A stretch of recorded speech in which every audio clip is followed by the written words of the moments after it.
აფხაზეთის ავტონომიური რესპუბლიკის უმაღლესი საბჭოს მასშტაბური საგანმანათლებლო პროექტი აფხაზეთის საქართველოა, რომელიც რამდენიმე კვირის განმავლობაში თბილისსა და ფოთს აერთიანებდა მნიშვნელოვანი კონფერენციით დასრულდა.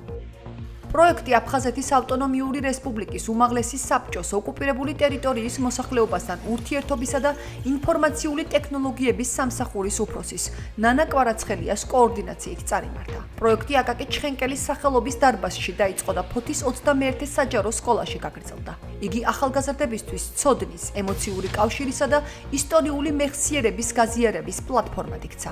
საქართველოს სხვადასხვა რეგიონიდან ჩართულმა მოსწავლეებმა დეტალურად გააანალიზეს აფხაზეთის ისტორია, კულტურა და ოკუპირებულ ტერიტორიაზე არსებული პრობლემები.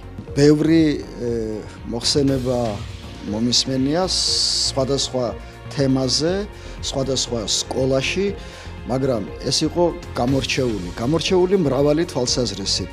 გამორჩეული როგორც აი მოხსენებების სიღრმით, ასევე გადმოცემის რაღაც ემოციური ფონით. ჩვენი მიზანი აქ არის ის, რომ ეს თემა მუდმივად იყოს აქტუალური, რომ ამ თემაზე ყველა სკოლაში განსაკუთრებული ყურადღება დაეთმოს ამ თემას. ჩვენ სულ საუბრობთ იმაზე, რომ აფხაზეთის კაბინეტები ან აფხაზეთის კუთხე თუნდაც სასკოლო ბიბლიოთეკებში შეიქმნას, რომ მუდმივად ბავშვები, ახალი თაობა აღზარდოთ იმ სულისკვეთებით, რომ აფხაზეთი ეს არის ძირძველი ქართული და მხოლოდ ქართული ტერიტორია, რომელიც დროებით არის დაკარგული და რომელიც აუცილებლად უნდა დავიბრუნოთ ჩვენ. აფხაზეთის ავტონომიური რესპუბლიკის უმაღლესი საბჭოს მიერ ორგანიზებული ეს პროექტი აფხაზეთის საქართველოა მოიცავდა მთელ საქართველოს, მათ შორის ოკუპირებულ ტერიტორიასაც. ანუ გულისხმობ იმას, რომ მონაწილეები, ანუ კონფერენციაზე სიტყვით გამომსვლელები იყვნენ საქართველოს ყველა რეგიონიდან წარმოდგენილი.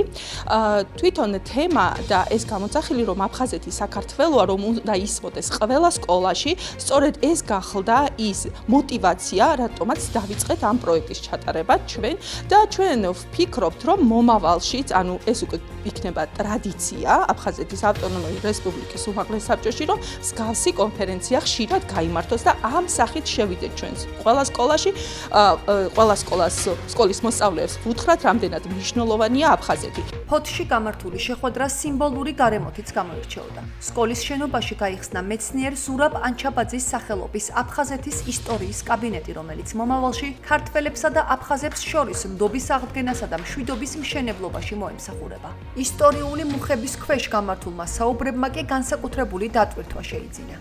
პირველი კონფერენცია თბილისში ჩატარდა აფხაზეთის უმაღლეს საბჭოში, აღმოსავლეთ საქართველოს სკოლის მოსწავლეები. მეორე ჩატარდა ჩემთვის მეტად მნიშვნელოვანი იყო ფოთში, სადაც ფუნქციონირებს აფხაზეთის ისტორიის კაბინეტი პირველად საქართველოში, სრული მოცულობით.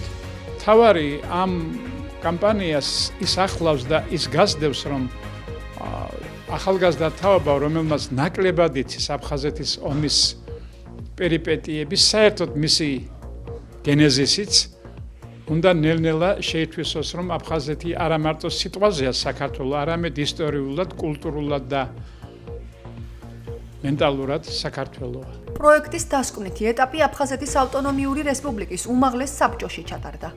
კონფერენციის მუშაობა უმაღლესი საბჭოს თავმჯდომარემ ჯემალ გამახარიამ შეაჯამა. მან მონაწილეებს მადლობა გადაუხადა და ხაზი გაუსვა სკოლებში აფხაზეთის თემატიკის პოპულარიზაციის აუცილებლობას. ჩემთვის ძალიან დიდი პატივია, რომ დღეს აქ ვარ ამ უმნიშვნელოვანეს ღონისძიებაზე, ასევე ორმაგად უმნიშვნელოვანეს ფაქტია, რომ მე თვითონ ვარ მოწვეული როგორც მასწავლებელი და მაქვს ჩემი პრეზენტაცია და ასევე ჩემი მოსწავლე, ასევე რომელიც გახლავთ ჩემი შვილი, წარადგენს ძალიან მნიშვნელოვან საკითხს. ამ ღონისძიებაზე ასეთი შეხვედრები ძალიან მნიშვნელოვანია და ყოველი ასეთი შეხვედრა დაგვაახლოვებს ჩვენს აფხაზეთს. ძალიან საინტერესო იყო და ძალიან მიხარია და ასე ვთქვათ, ამაყიცვა, რომ ასეთ პროექტში მონაწილეობა მივიღე.